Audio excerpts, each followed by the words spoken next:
to hear you back making music. I know you always have a lot on your mind, a lot going on, but it sounds like you're in a music space. This record definitely, I mean, I love it, what you and Elangelo have created with Shinigami Eyes. You've been teasing this one for a while. Can you tell us a little story about how this sort of song got completed and how you knew you wanted to let it go? Well, actually, okay, so this song, I'm not sure like what I should say or not say, but everything, always. I mean, you do that every time. Every time we speak, you're like, nah, I don't know. And I just like, come on, man. We've known each other for 10 years. I always say a bunch of stupid shit and get in trouble. But either way, this is kind of like this song. This is like the label executive decision song. Oh, that's total bullshit. You're so funny. You just got to find anyone you can to throw in front of your biggest records. Just accept that you're a pop star. I don't care if it's meta, modern, alt reality, universe, metaverse, whatever, but just accept it. It's a big record. No, yeah, I mean, I love the record, but it's just like everyone's like, what's the deeper meaning? And it's like, well, me and Elangelo just really had just watched Death Note and really liked it. Yeah.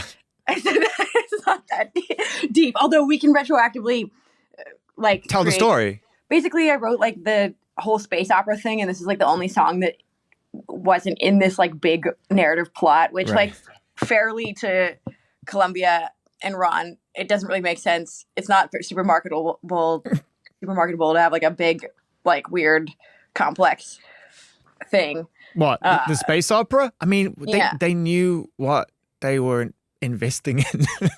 No, they're down. They're just like, I'm like, well, this doesn't make sense in my silly idea.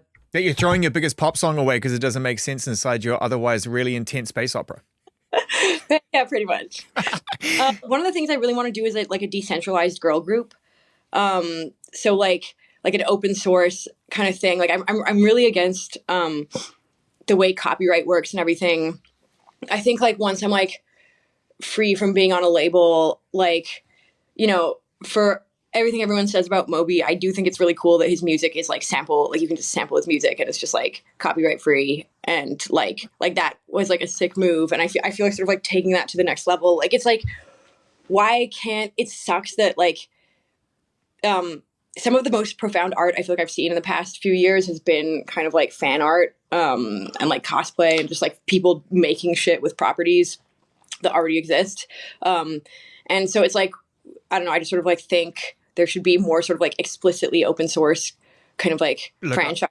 I agree. If you're in a creative space and you're able to see past the psychology of the business that has been there for decades, right? This idea of sort of this grid that once you have something that's actually worthy or of value to other people, you got to fit into this grid. It's like, what happens if you don't? And by the way, you can, if that's your decision, by all means, go make the most of that, have that experience. But I'm with you. I'm enjoying watching this, people like actually start to change the psychology of the creative business, the business side of it. Do you know what I mean? Yeah, no, it's like really cool. Oh, and like, or even just like, I don't know, the whole freaking like Harry Potter fan fiction stuff, or like whatever, One Direction fan fiction stuff. Like, I just feel like fan fiction is such a like awesome thing. And it's like, especially like as we get more on social media and everything, like I feel like we're kind of like deconstructing the idea that there's like these like special like amazing artists that like, and like no one's like that. It's like humans are like insanely talented, and there's insanely talented humans like everywhere, and like you know, like making stuff all the time. And I sort of feel like art, like we've really gotten to this idea in the modern era that art is like this thing that you like own, and there's sort of like the sacred like lone artist or whatever, and that like, oh, you're like stealing my idea or this or that. But it's like, I sort of feel like art is kind of like the collective imprint of human consciousness. Like it's like a giant conversation, and like it's an honor to be able to like put things into the conversation, and like you should be allowed to take anything from the conversation. It's like the way we transmit knowledge or anything else. Like I just sort of think everything should belong to everyone. Every part of this conversation is driving us into a place where I feel that you are gravitating towards a better sense of self-control over what you do. I choose who I work with extremely carefully.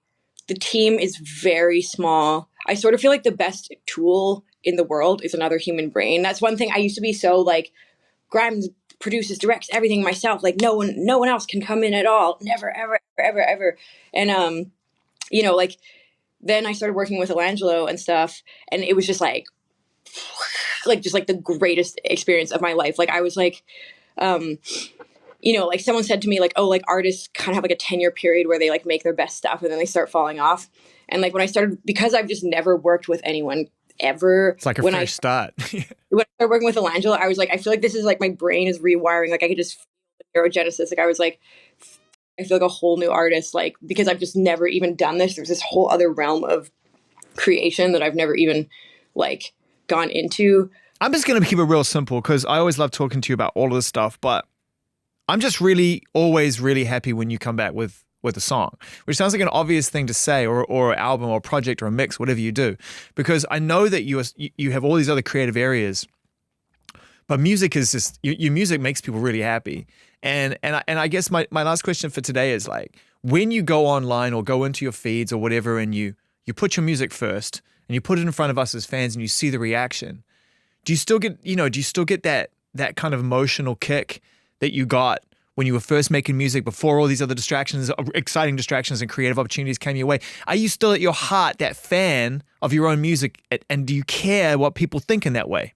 Oh yeah, no, totally. Like I love putting out music, especially when people like connect to it. I feel like it's more when I get bored, it's like the creative process side. It's like, okay, how many times are you just gonna do the same thing again and again and again? And like, how can we, I mean, I love music. Like when I'm making music, sometimes I'm still just like, oh man, yeah, this is it. This is like the best thing. But it's just starting to be like, well, how can music integrate with other things?